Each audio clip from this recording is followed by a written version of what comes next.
A gente vai fazer hoje uma live com o colega Robertson Pozobon. Nós vamos conversar sobre o foro privilegiado e sobre decisões recentes do Supremo Tribunal Federal que impactaram o foro privilegiado e sobre o que a gente pode fazer como sociedade para mudar essa realidade. Opa, o Robertson entrou aqui. Vamos aguardar ver se ele consegue mandar aqui o convite para conversar conosco. Essa é uma causa muito importante se a gente quer acabar com a impunidade da grande corrupção política brasileira, né, Robertson? Bem-vindo, meu garoto. Tudo Seja muito bem? bem-vindo. Alegria estar com você aqui, viu? Prazer é todo meu, Deltan. Sempre bom debater contigo e é um prazer. Obrigado pelo convite. Minha alegria. Então, a gente quer trazer hoje para vocês informação estruturada, de qualidade e com um modelo de ação. O que a gente pode fazer para mudar essa realidade? Nosso objetivo aqui, nessa live, na série de lives que a gente está começando, eu e o Robertson, é trazer entendimento, conhecimento para a cidadania, para a transformação. A gente não quer encher vocês com um monte de informação sem uso. Não, a gente quer dar informação para se tornar esse país um país melhor, um país que mude, um país que possa se desenvolver sem corrupção, sem desvio de verba pública. Então, os nossos encontros, e a gente quer fazer um encontro por semana, esse é o nosso primeiro, muito bem-vindos a todos vocês. Aqui, Dilson está entrando, Diego, Kaique, cara, tem muita gente aqui entrando, Moderati, cara, super bacana a participação de vocês. A gente quer que vocês sugiram temas para as próximas lives e a gente quer sempre trazer conhecimento voltado para ação. Quero apresentar para vocês o Robertson, acho que a maior parte de vocês já conhece. O Robertson é procurador da República, que é membro da Lava Jato desde lá atrás e que hoje continua no núcleo da Lava Jato, que faz parte do GAECO do Paraná. O Robertson é mestre em Direito pela PUC Paraná e está fechando o doutorado dele em poucos meses na Universidade Federal do Paraná. Ele estuda muito e é um grande trabalhador, é uma das pessoas reconhecidas como sendo um dos melhores investigadores dentro do Ministério Público Federal brasileiro. Alguém que vai atrás de informação, que faz conexões. Então, é um privilégio de você aqui, Robertson, ter esse ambiente de debate aqui sobre esses assuntos importantes com você. E eu queria contar para vocês, antes de passar a palavra para o Robertson, dar o boa noite para todo mundo também, eu queria dizer para vocês que eu e o Robertson, a gente pensou, em primeiro lugar, em fazer uma live sobre os retrocessos no combate à corrupção. Muita gente me chamou para fazer live sobre esse assunto. Mas a gente pensou um pouco mais e falou, olha, quando se fala de retrocesso, parece que é algo consumado. E não tem nada de consumado. A história não é uma marcha inexorável em direção ao retrocesso, assim como ela não é uma marcha irrefreável em direção ao progresso. Não. Quem faz a diferença para a história caminhar para o progresso, para o retrocesso, somos nós. A história está em movimento, em marcha, e nós podemos influenciar e devemos influenciar o resultado. Se a gente quer um país melhor para todos nós, nós precisamos seguir agindo. A gente já fez muito como grupo, como sociedade, no combate à corrupção ao longo dos últimos anos, e a gente precisa fazer muito mais. Então, essa série de lives, de novo, objetivo é trazer conhecimento para ação, para mudança. E a gente vai hoje conversar sobre o que é o foro privilegiado e as razões pelas quais ele não funciona. A gente vai conversar sobre a razão estrutural, central, para ele não funcionar, vai mostrar que esse problema estrutural gera muita demora, a demora gera prescrição, ou seja, impunidade, e vai mostrar para vocês qual é a solução mais próxima de ser realizada, que é a PEC 333, e, enquanto ela não é aprovada, quais foram as decisões do Supremo Tribunal Federal que vieram desde 2018 nessa matéria, em avanços e passos adiante e passos atrás, decisões do Supremo. E, por fim, o que a gente pode fazer para incentivar a aprovação dessa PEC 333, que só depende agora de uma votação na Câmara dos Deputados para ela ser aprovada, passar a valer e reduzir drasticamente o foro privilegiado. Bom, situada o assunto da nossa live, eu queria, antes de começar, passar a palavra para o Robertson para dar uma boa noite a todo mundo também e falar um pouco sobre o que ele tem em mente para esses nossos encontros semanais. Legal, Delta. Pessoal, boa noite. É um prazer enorme aqui poder participar desse debate, desse tema e com o Deltan. Eu tenho o Deltan como referência na causa anticorrupção, no Ministério Público, como profissional. Aprendi muito e ainda aprendo muito com ele. É um servidor público na acepção mais pura do termo. Ele serve a sociedade nos tempos livres, ele se dedica, estuda, e é um pouco disso que a gente gostaria de fazer aqui nesse foro, né? como o Deltan disse, a gente tem que tomar uma postura otimista, proativa em relação à causa anticorrupção. Porque, com toda certeza, o pessimismo ou o conformismo não vai nos levar a nada. Na melhor das hipóteses, nos deixaria parado, mas na hipótese mais realista, no meu ponto de vista, nos faria retroceder. E é por isso que a gente não quer falar em retrocessos, embora existam alguns, né? A gente quer falar em obstáculos. Por quê? Porque não existe nenhum retrocesso que não possa, em relação ao qual a gente não possa avançar novamente. Então, obstáculos traz a ideia de desafio. Então, eu acho que para nós que nos dedicamos a pensar, a problematizar uma causa como essa, a causa de corrupção, a gente tem que pensar em obstáculos que são transponíveis, a gente consegue passar por eles. Alguns são muito difíceis, alguns nos surpreendem da noite para o dia, e isso é um pouco, assim, traz muitas vezes frustração, porque às vezes na luta anticorrupção as regras são alteradas assim da noite para o dia. Então você estava jogando, né, atuando dentro de uma regra do jogo no processo penal e às vezes ela muda e altera o passado, né? Isso não é legal, isso não traz segurança jurídica e, lógico, enfim, a gente observa isso e gostaríamos de refletir com vocês sobre todos esses temas. O Deltan, ele mencionou também a questão da gente querer ter o feedback de vocês e sugestões de temas. Um tema que a gente reputa assim, essencial e por isso a gente elencou ele como primeiro, até porque é um tema que está muito atrelado à ideia de república, de igualdade dos cidadãos perante a lei, é o foro privilegiado, né? E como vocês vão ver aqui, não tem mais razão de ser para um foro privilegiado para mais de 58 mil pessoas no Brasil. Isso não tem fundo algum de justificativa ou razão para assim ser. Mas então, Deltan, seriam essas minhas considerações iniciais aí. Legal, Robertson, obrigado, viu? Como o Robertson colocou, o foro privilegiado hoje atinge mais de 58 mil pessoas. Mais de 58 mil pessoas, como eu, o Robertson, que só podemos ser julgadas em tribunais. E quando você pensa na razão de existir do foro privilegiado, a ideia dele foi trazer uma certa proteção para certos cargos, a fim de proteger a estabilidade política e econômica de um país. Foi trazer uma isenção para julgamentos quando lá atrás ele foi criado numa época em que existia a influência de coronéis sobre julgamentos. Então, a realidade mudou e hoje a estabilidade econômica e política do país não dependem de juízes e promotores, não dependem, em geral, das autoridades que têm foro privilegiado. Então, ele não tem mais razão de existir. A razão pela qual ele existiu não existe mais, pelo menos não nessa extensão. Basta a gente ver o que acontece em outros países. Olha só, Estados Unidos, Inglaterra, Suíça, Holanda e Alemanha não tem foro privilegiado para ninguém para crimes comuns. Para crimes como homicídio, corrupção, o que for, não tem foro privilegiado nesses países. Na França, só o presidente e os membros do primeiro escalão do governo. Na Itália, só o presidente da República. E vejam que aqui a gente tem para mais de 58 mil pessoas. Isso é absurdo. É um absurdo em termos de desigualdade não justificada perante a lei e quebra até mesmo a ideia republicana. A ideia republicana é a ideia que você não ia mais ter um imperador, casta de nobres e de vassalos. E quando você tem um privilégio injustificado, é como se você tivesse duas classes de cidadãos, o que é incompatível com a ideia republicana, com aquilo que as pessoas chamam de princípio republicano.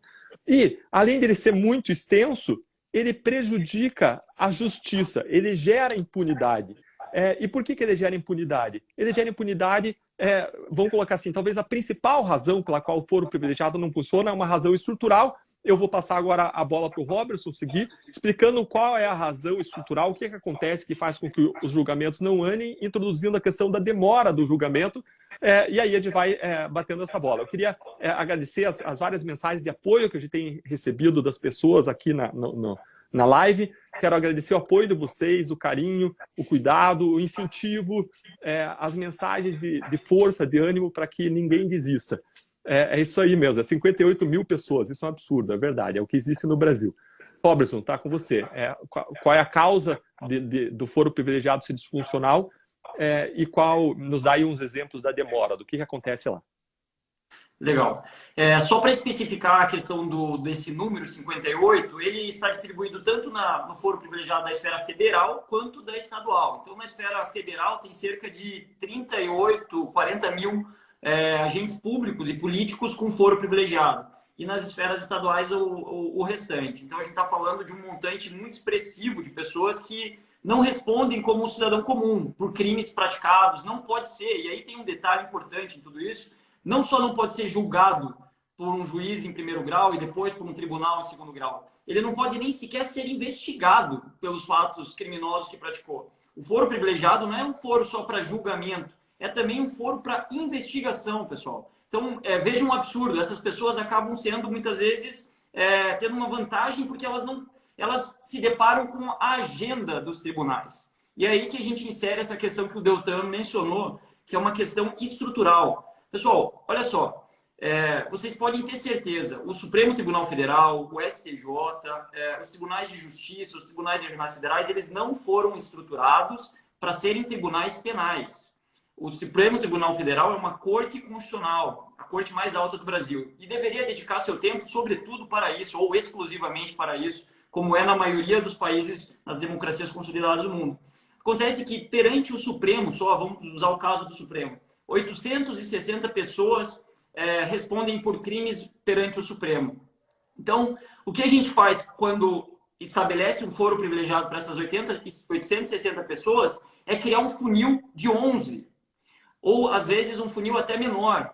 De 11 ministros, né? Essas 800 e poucas pessoas têm que passar por 11 ministros. E para dar um parâmetro para as pessoas sobre o quanto que o nosso Supremo Tribunal Federal é sobrecarregado, vejam que na Suprema Corte norte-americana, a Suprema Corte norte-americana julga cerca de 100 a 150 casos por ano. Enquanto a nossa Suprema Corte chegou a julgar em 2019 mais de 16 mil casos de forma colegiada. Ou seja, uma Suprema Corte julga 100 casos, a nossa 16 mil casos. E se você quisesse ter um julgamento razoável, teria que ser cerca de 100 casos para as pessoas poderem, para os ministros poderem dedicar a sua atenção. E só de pessoas investigadas lá, o Robertson está falando que existem mais de 800. Ou seja, não tem como funcionar, né, Robertson? Não, é impossível. Você coloca uma peneira da agenda, assim, mesmo que os ministros do Supremo, assim, vamos criar o cenário hipotético deles trabalharem 24 horas por dia com suas equipes, o que não existe. Mas se trabalhassem, ainda assim seria insuficiente para conseguir imprimir a velocidade que investigações complexas de colarinho branco, de corrupção exigem, para conseguir julgar a contento, no tempo certo, todas essas ações. Eu queria relembrar qual que é o caso mais famoso que o Supremo julgou de foro privilegiado. Todos aqui vão lembrar, é o caso Mensalão, né? Esse caso, vou trazer alguns números aqui para vocês terem uma ideia do tamanho do problema. Foi um caso que a denúncia foi proposta em 2006. 38 réus. Um caso a gente está falando, uma ação penal. Incluindo 3 ministros de Estado e 11 parlamentares. A instrução desse processo se alongou de 2006 até 2012. E o julgamento desse caso, do caso Mensalão, ele se estendeu de agosto de 2012 até dezembro de 2012, ocupando 4 meses e tanto do plenário integralmente, o que totalizou... Para um caso. Um caso. O que integralizou 53 sessões do Supremo Tribunal Federal. Ou seja, por 53 sessões, o Supremo não foi uma corte constitucional. O Supremo foi uma corte penal. E isso está errado. Isso é submeter a agenda desses ministros importantíssima para causas de menor importância. Não, tudo bem, é uma causa importante penal, sim, mas é fato. O Supremo, o STJ, não são cortes para julgar fatos, são cortes para julgar teses jurídicas da legislação federal, no caso do STJ, ou da interpretação da Constituição, no caso do Supremo. Então, não tem como dar certo o foro nessa extensão. É sim, Robertson. E tudo isso faz com que os casos demorem muito. Vamos ter alguns exemplos aqui de demora, tá? Enquanto num juiz de primeira instância, quando o Robertson, ali na Lava Jato, ele faz uma acusação criminal contra pessoas que foram investigadas, o juiz demora para dar início ao processo cerca de 2 dias a 1 semana, 15 dias, para dar o começo do processo. Ele emite uma decisão em que ele diz, olha, existem provas suficientes para a gente começar um processo criminal contra fulano, contra ciclano. Agora, quando se trata de um caso da Suprema Corte, sabe quanto tempo demora? Demora 617 dias. O ministro Barroso chamou esse número de um escândalo. Um escândalo para você dar o começo, a primeira decisão de um processo penal, lá demora 617 dias, coisa que aqui na primeira instância demora dias. Lá no Supremo Tribunal Federal, a publicação de uma decisão colegiada costuma demorar 100 dias, em média, desde 2002, costuma passar de 100 dias a publicação. Só para publicar, o juiz decidiu, está pronta a decisão, só para publicar isso, só para se tornar oficial, se tornar pública essa decisão, isso demora mais de 100 dias. 100 dias. Olha o que aconteceu numa das únicas condenações do Supremo da Lava Jato. Foi condenado Nelson Meurer. E sabe quantos anos demorou para sair a publicação da decisão de condenação? Cerca de 11 meses. Quase um ano, gente, para publicar o que já estava decidido. E quando publica, aí que vai caber recursos como embargos de declaração e outros recursos que podem ser apresentados. Os ministros demoram muito tempo para rever os seus votos, depois de emitidos os votos no plenário, para escrever votos quando a pessoa deu o voto oralmente. Isso tudo toma tempo. Para acabar com isso, reduzir o prazo de publicação, lá em 2014 saiu uma resolução do Supremo para que esse prazo fosse diminuído, mas essa resolução ela não foi para a realidade, ela ficou só no papel, ela não se tornou prática. Nós temos ainda simples burocracias de remessa das investigações para a primeira instância. Quanto tempo vocês acham que demora? Digamos lá que o Supremo Tribunal Federal diz assim, olha, como disse, o caso do Eduardo Paes não é mais o Supremo, tem que ser mandado para o Rio de Janeiro. Quanto tempo demora? Bom, hoje os processos são eletrônicos, você poderia fazer isso com um e-mail. Quanto tempo você acha que demora? Um dia? 5 dias? Uma semana? O caso do Eduardo Paes demorou quase um ano para ir do Supremo para o Rio de Janeiro. O caso envolvendo os ex-senadores Waldir Raupp e Romero Jucá, do PMDB, demorou, para ser enviada do Supremo Tribunal Federal para Curitiba, demorou 7 meses. 7 meses. O jornalista que publicou isso, ele fez uma piada até. Ele falou o seguinte, se esse processo tivesse ido no lombo de um burro do Supremo Tribunal Federal para Curitiba, ele poderia ter feito nesse tempo, esse trajeto, poderia ter feito 30 vezes esse trajeto no lombo de um burro, quando hoje vai por e-mail, né? É imediato, é um processo eletrônico, é por via eletrônica que pode ser transmitido. Então, tudo demora lá no Supremo. Essa foi a conclusão do estudo sobre o Supremo em números da Fundação Getúlio Vargas. Além disso, você tem pedidos de vista que podem fazer os julgamentos demorar, e você ainda tem uma dificuldade na investigação. Quando o Robertson lá está praticando atos de investigação, ele faz isso diretamente, como o Ministério Público. Ele decide o que ele vai fazer. Então, vamos dizer que o Robertson decide ouvir uma testemunha X. Essa testemunha X fala da testemunha Y. No dia seguinte, ele está intimando a testemunha Y para depor. No Supremo, não é assim que funciona. No Supremo, o Ministério Público e a polícia não podem sair fazendo as diligências. A cada passo, ele tem que pedir a autorização do ministro. Agora, num tribunal sobrecarregado, em que o ministro demora um mês ou mais para decidir, a cada passo, você tem que esperar uma decisão que vai demorar pelo menos um mês para você poder dar o passo seguinte. Investigações são dinâmicas. Se você não fizer as coisas rapidamente, você precisa de centenas de passos, as investigações se alongam por anos, como acontece lá. Isso tudo gera impunidade em decorrência da demora, em decorrência da prescrição. Nós tivemos vários indicativos muito concretos disso. Eu não sei se o Robertson quer entrar aqui e falar disso, quer que eu siga falando? Eu acho que pode seguir, Delta. Vou fazer um adendo em seguida aí, mas pode seguir, para não perder o fio da meada. Joia. Então, a gente tem vários números que mostram que essa demora, essa falta de perfil institucional dessa corte para fazer esse tipo de investigação, esse tipo de julgamento, isso gera impunidade. Veja esses números, olha só. A FGV, Fundação Getúlio Vargas, Direito Rio, disse que, dentre as 440 ações penais que foram concluídas entre 2011 e 2016 pelo Supremo, teve condenação em sabe quanto por cento? A condenação aconteceu em menos de 1% dos casos. 68% dos casos ou prescreveram ou foram repassados para as instâncias inferiores. Segundo informações levantadas pelo ministro Barroso, do próprio Supremo, que ele levantou e divulgou isso em 2017, 116 casos prescreveram no Supremo e 830 casos prescreveram no Superior Tribunal de Justiça. Gente, olha o tanto de caso. Isso a gente está falando de crime praticado por pessoa importante. São casos que podem indicar que pessoas que estão lá em cima nos governando desviam dinheiro público. E a gente teve no Supremo a prescrição de 116 casos e no Superior Tribunal de Justiça de 830 casos. Vários críticos importantes. Claro. Você me permite só fazer um parênteses em relação a isso, porque é um aspecto lateral, mas a gente às vezes acaba esquecendo. Quando a gente fala desses 860 agentes políticos, da alta administração pública que responde perante o Supremo, a gente está falando das pessoas que conduzem, fazem nossas leis, que depois vão ser executadas, e que conduzem, executam as leis por parte do Poder Executivo. Então, quando um processo como esse demora para ser julgado, o que acontece é que essa pessoa continua fazendo lei.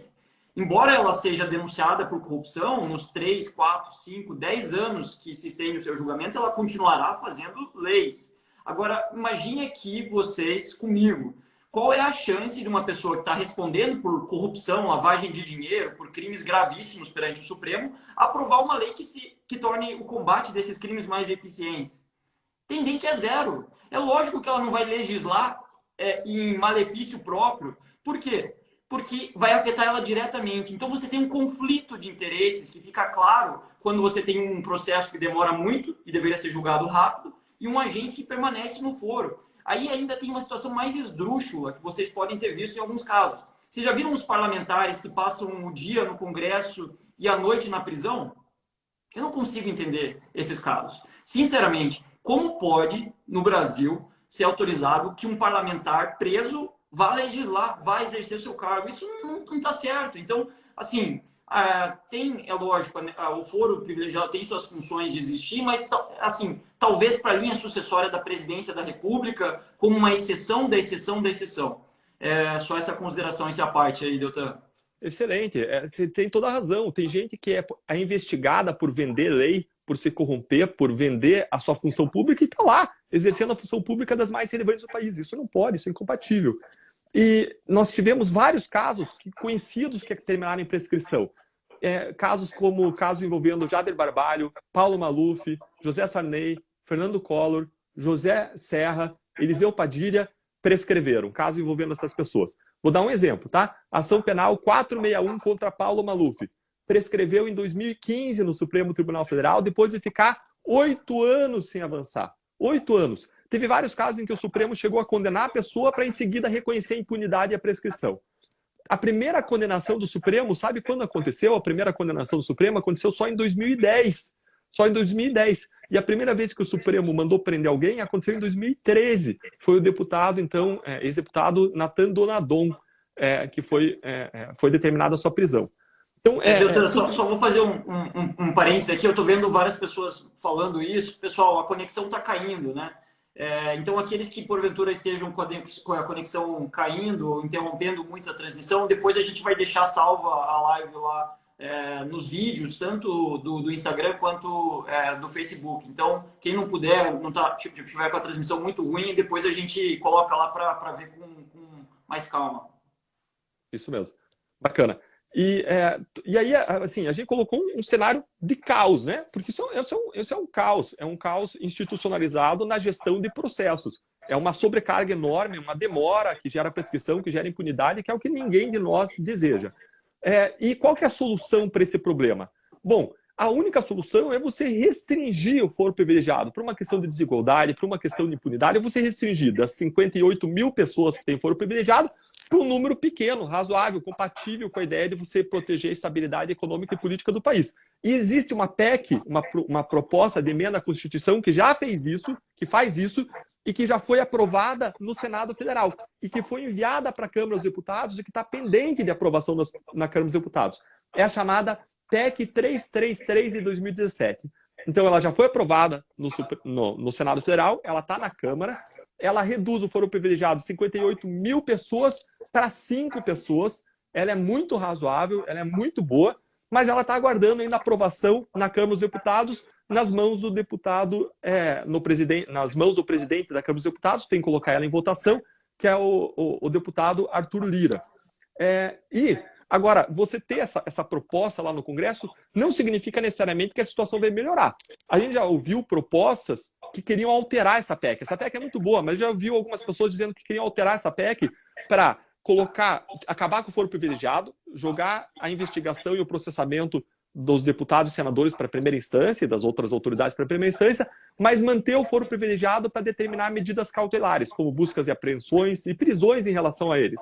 Isso daria para as autoridades com foro privilegiado o melhor dos dois mundos. Por quê? Porque aí ele vai ter toda a demora do sistema recursal até a última instância, da primeira à última instância, para buscar prescrição, e ele vai ter as decisões mais sensíveis relativas à prisão, busca e apreensão, etc., sendo determinadas diretamente pelos tribunais, onde as coisas demoram mais e onde as investigações demoram mais para acontecer do que na primeira instância.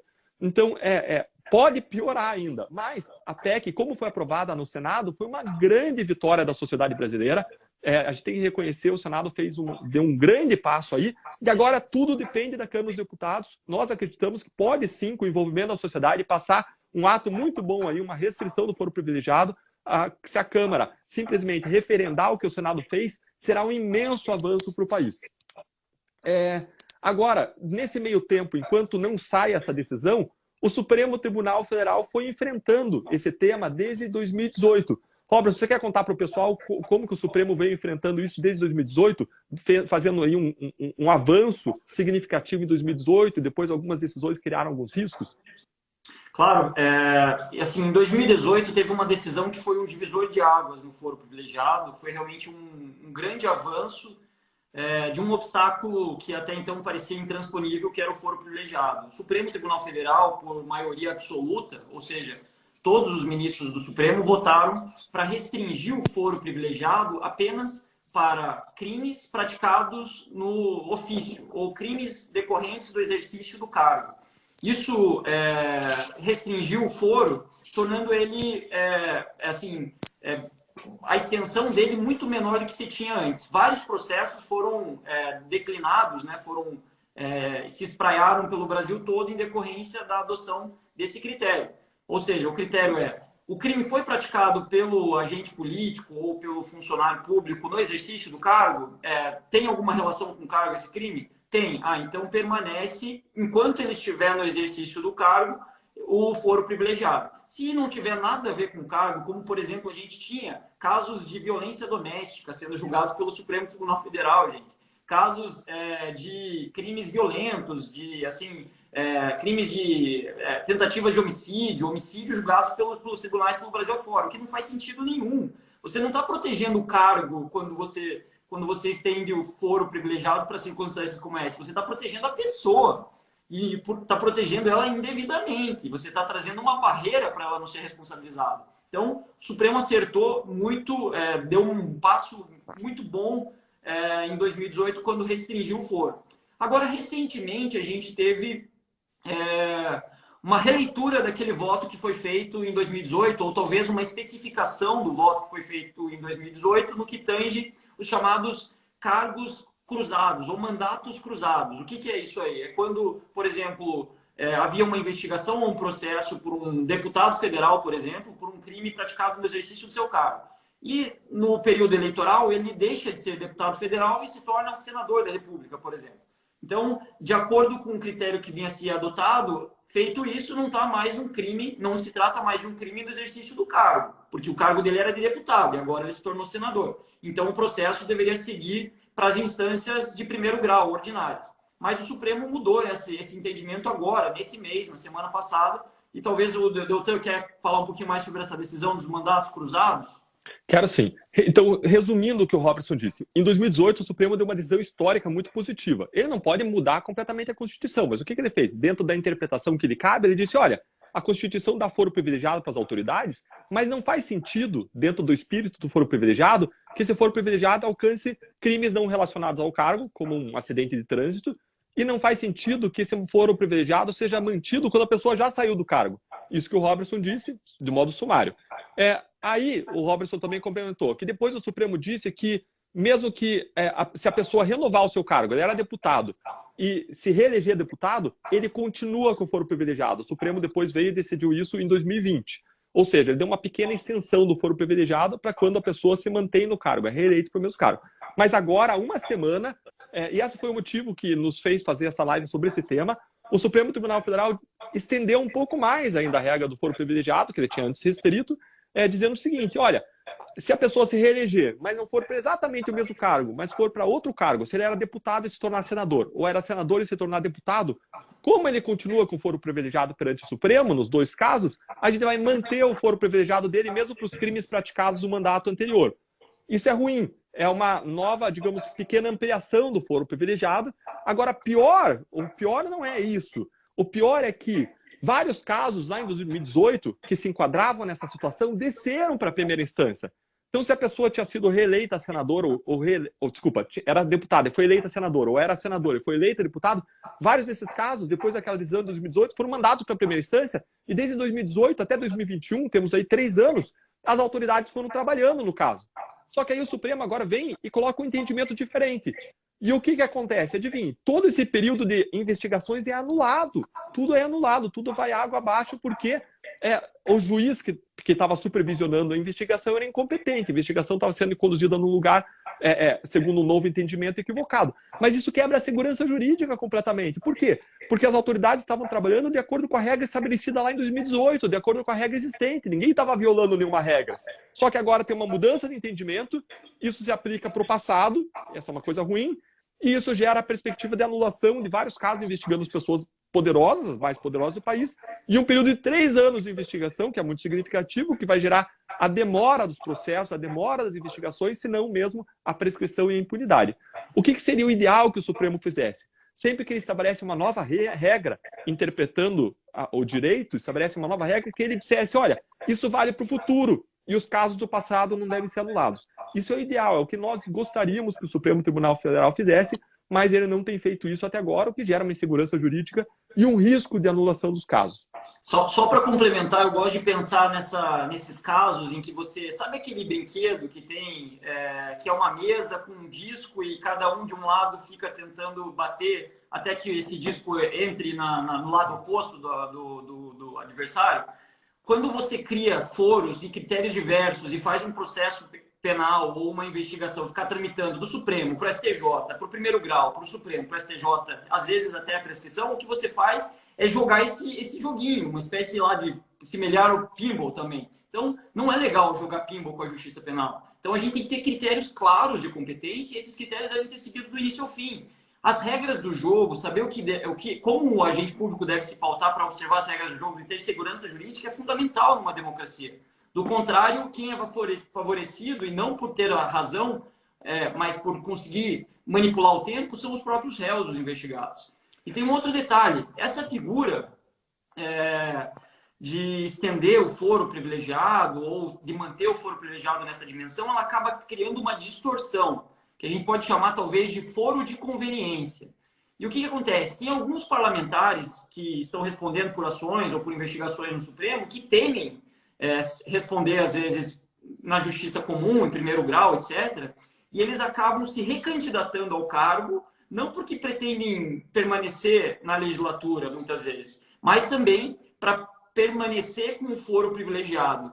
Então, aquele efeito de manter um réu investigado, uma pessoa diretamente interessada em não aperfeiçoar a legislação anticorrupção, acaba se protegendo, às vezes, por mais de um mandato. E esse foro privilegiado cruzado acaba gerando esse efeito, inclusive quando ele migra de uma casa legislativa para outra na esfera federal. Então, quando ele pode estar representando um estado da federação no Senado e depois passar a representar a população desse estado na Câmara, mas ele vai manter o seu processo no Supremo, mesmo que não tenha nada relacionado diretamente o crime não tenha nenhuma relação direta com o seu mandato atual. Então, foi nesse sentido que o Barroso falou. Eu vou aqui abrir aspas da fala dele, que a pedra de toque do julgamento anterior, do julgamento que restringiu o foro privilegiado, era manter a excepcionalidade do foro por prerrogativa de função. Porque não se trata de um privilégio estamental ou corporativo, mas de uma proteção às pessoas que desempenham certas funções, em prol do interesse público. Essa é a razão. Então, não há razão para estender a quem deixa de exercer essas funções. Não faz sentido, porque a razão que justificava aquele foro privilegiado deixa de existir. O foro por prerrogativa de função ou privilegiado, ele não é um benefício pessoal, ele é um benefício do cargo. E assim deveria se manter enquanto no cargo, no mínimo, na situação atual, preferencialmente restringindo ele para os 5 ou 6 agentes públicos na linha sucessória da presidência, como o Deltan mencionou anteriormente.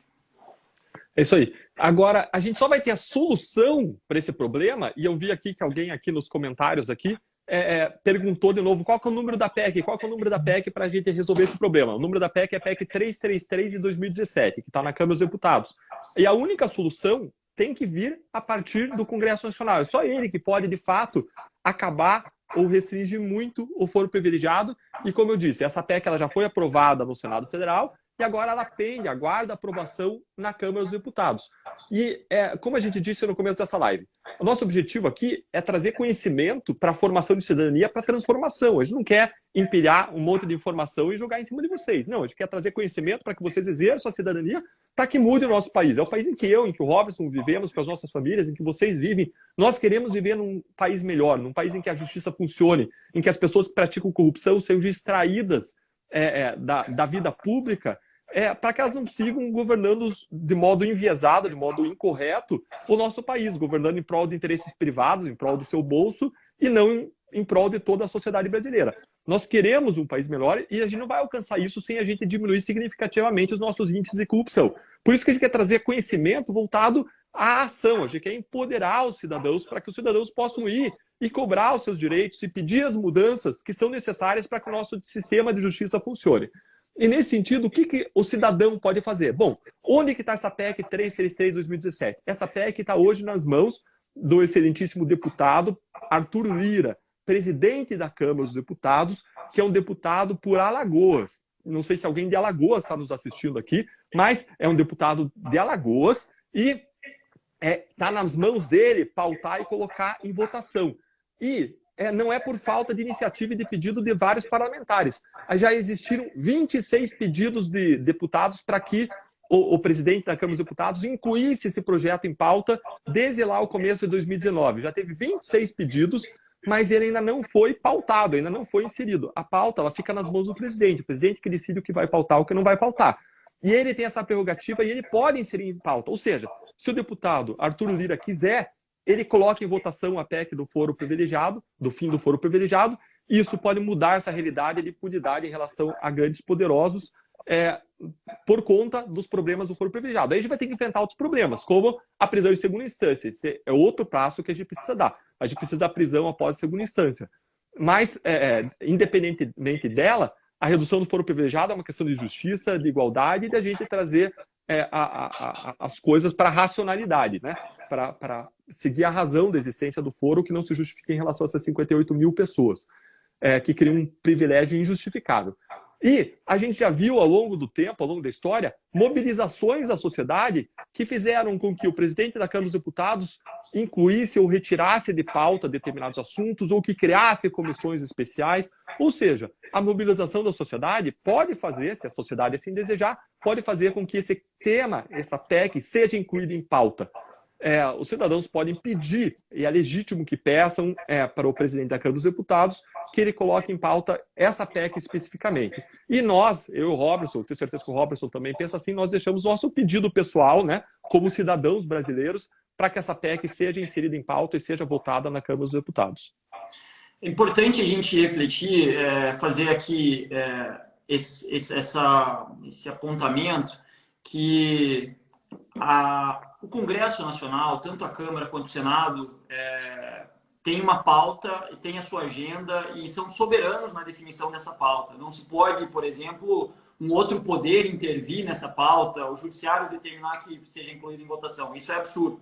Então, a palavra, a decisão do que será votado, quais leis serão votadas e aprovadas no Brasil é do Congresso. E, no caso, a gente está falando de uma PEC que já foi aprovada nos 2 turnos no Senado, a decisão é da Câmara dos Deputados.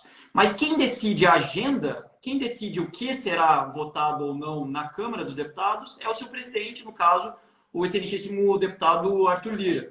Então, hoje, a decisão, na verdade, ele assumiu essa função hoje, mas desde fevereiro de 2019 tem sido formulados reiterados pedidos de inclusão na pauta do dia, na ordem do dia, como se chama, para votar finalmente essa PEC, que já foi aprovada na Comissão de Constituição e Justiça e tudo mais, é ele que tem que decidir.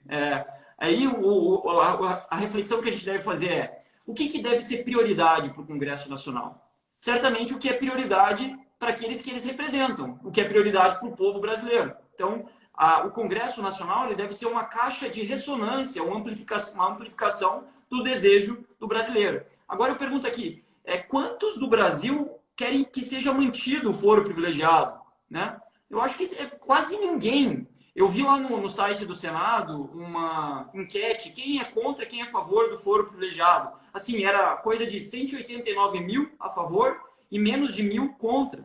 Então, só fazer um adendo aqui, o maior abaixo-assinado da história, até então, naquela plataforma de abaixo-assinados avais, foi um abaixo-assinado contra o foro privilegiado, que foi entregue para a ministra Carmen Lúcia no começo de 2018, ela era então presidente do Supremo, no mesmo dia em que, em seguida, o Supremo restringiu o foro privilegiado mediante interpretação.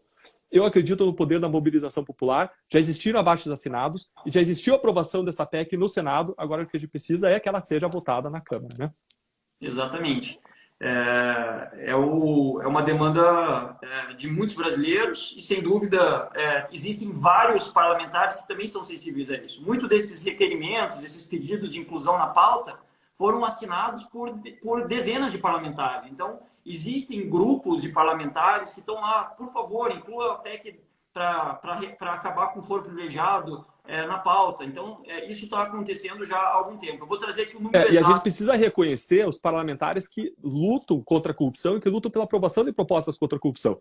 Essa proposta de emenda à Constituição foi levada ao Senado, salvo engano, pelo senador Álvaro Dias, teve como relator o senador Randolph, e existem vários deputados engajados que buscam aprovação. Eu até recebi informações do deputado Michel Van Hatten, queria agradecer, atualizada sobre o estado da PEC, para que a gente pudesse trazer para as pessoas informação, para trazer informação para que as pessoas possam agir no sentido que entenderem correto, né? Se concordarem também com essa pauta e com a importância dela, para que as pessoas, a sociedade brasileira, possam aclamar para que isso entre na pauta da votação. Só fazendo um rápido complemento aqui, eu acabei de acessar aqui o site do Senado e a consulta pública sobre a PEC 333 de 2017 teve cerca de 56 mil manifestações. O número de pessoas que manifestaram pelo fim do foro, 56.511. E o número de pessoas que manifestaram contra, 187. Então, isso aqui reflete a vontade popular e enfim, estamos falando de representantes do povo, dos estados brasileiros, sem dúvida, essa é uma prioridade e tomara que seja assim tratada por nossos representantes políticos. Exato, e essa é uma questão apartidária, né? Suprapartidária, que é uma questão contra a corrupção e que é uma coisa que sensibiliza a todos, né? É uma questão de justiça, de igualdade perante a lei. Bacana. Então, a gente, como é prometido, a gente trouxe informação com o objetivo de empoderar as pessoas para a ação. E a gente quer seguir fazendo isso ao longo das próximas semanas. Por isso a gente queria convidar todo mundo que está participando. A gente viu várias mensagens aqui, eu estou acompanhando, super bacanas as ideias, sugestões, os incentivos que vocês deixam. E eu queria sugerir e pedir para vocês, nós queremos que vocês indiquem outros temas que vocês gostariam de ver abordados ao longo das próximas semanas, para a gente trazer informações e perspectivas de como agir, de como mudar o cenário, de como mudar a situação. Eu queria também convidar vocês para seguirem o Robertson no Instagram, no Facebook, alguém que sempre está trazendo informações atualizadas sobre o combate à corrupção, sobre casos da Lava Jato, informações sempre públicas, é claro. E é bom a gente lembrar que aqui a gente não está na condição de procuradores, aqui a gente está na condição de cidadãos brasileiros que querem transformação, que querem mudanças, na condição de professores e pessoas que estudam esse assunto, estudiosos desse assunto. E a gente queria convidar vocês a chamar, colocar aí no arroba aí o amigo de vocês, a pessoa que vocês conhecem, que pode ajudar a gente como cidadão nisso. Você coloque um arrobinha dizendo, olha, vão participar, participe das próximas lives, veja isso, veja como que a gente pode atuar quando for privilegiado. A gente queria convidar vocês para convidar outras pessoas, incentivar vocês a convidar outras pessoas para que possam conhecer esse assunto, tomar pé dessas informações sobre as quais a gente conversou hoje e que possam se engajar também nessa causa. E queria finalizar agradecendo vocês todos por esse tempo. A gente já tem aí um bom tempo de live, né? Já estamos aí em 45 minutos. A gente quer deixar essas lives o mais possível objetivas, trazendo informações e possibilidade de ação. Não queremos tomar mais que o tempo necessário e queremos finalizar isso agradecendo vocês pela participação, pelos incentivos, pelo engajamento e deixar a última palavra para o meu convidado, Robertson, com quem eu espero estar ao longo das próximas semanas, às terças-feiras, às 19 horas, conversando sobre obstáculos, desafios na luta contra a corrupção e sobre como nós, como vocês, como todos juntos podemos superar esses desafios. A luta contra a corrupção não é uma luta de uma pessoa, é uma luta da sociedade brasileira, é uma luta suprapartidária e é uma luta geracional, não é uma luta de 1, 2, 3 anos, e pode até dar alguns passos grandes como deu nos últimos anos, mas é uma luta que demanda perseverança e é uma luta de uma geração. Robertson, para você a mensagem final. Poxa, fico honrado, Deltan, e mais uma vez agradeço pelo convite, pela oportunidade. É muito bom debater contigo e com todos aqui esses temas. Eu queria agradecer também a todas as mensagens aqui. Eu vou passando o olho e vendo várias mensagens de incentivo. Pessoal, essa é uma luta na qual a gente, sem dúvida, deve estar juntos, porque pessoas isoladas não fazem a diferença num problema sistêmico e estrutural como a corrupção que hoje existe no Brasil. Não, por melhor que ela seja intencionada, uma pessoa só ou poucas pessoas não vão conseguir enfrentar esse problema de forma adequada, de forma sustentável, de forma que se tenha avanços e se consiga consolidar esses avanços, né? Tão importante quanto avançar nessa luta contra a corrupção, diminuir esse problema que tanto prejudica o nosso país, é consolidar esses avanços. E hoje existem, infelizmente, uma série de avanços dos últimos anos que estão em risco, né? Com a luzinha vermelha piscando. Então, vai depender muito de nós, de mostrar assim, absurdos que querem fazer e problematizar isso e tentar consolidar esses avanços para que a gente consiga avançar depois novamente. Então, eu acho que é muito bacana a gente pensar, é muito bom se a gente puder pensar junto nos próximos temas das lives, na próxima terça-feira, no mesmo horário, vamos fazer outra. Talvez, eu não sei, eu sei que no Twitter é possível fazer uma enquete de temas, a gente poderia, a partir das próximas mensagens, aí, colher algumas sugestões e fazer uma enquete de quais vocês preferem. É uma sugestão, não sei se no Instagram, no Facebook dá para fazer também, mas seria uma ideia. Enfim, a gente quer participar. E se vocês puderem trazer mais pessoas que também acreditam nessa causa, que por mais que estejam cansados, com, às vezes, injustiças flagrantes, também acreditam e querem buscar um país melhor, manifestando sua opinião, buscando fazer articulações para consolidar esses avanços, recomendem eles, indiquem um vídeo aí, vamos seguir juntos nessa caminhada, vencendo um obstáculo de cada vez, sem pressa, mas com segurança, serenidade. Uma boa noite para todos. Deltan, mais uma vez, obrigado e sigamos juntos aí. Que agradeço. Valeu, Robertson. Um grande abraço a todos. Excelente resto de semana para todos aí. Grande abraço. Até a próxima terça.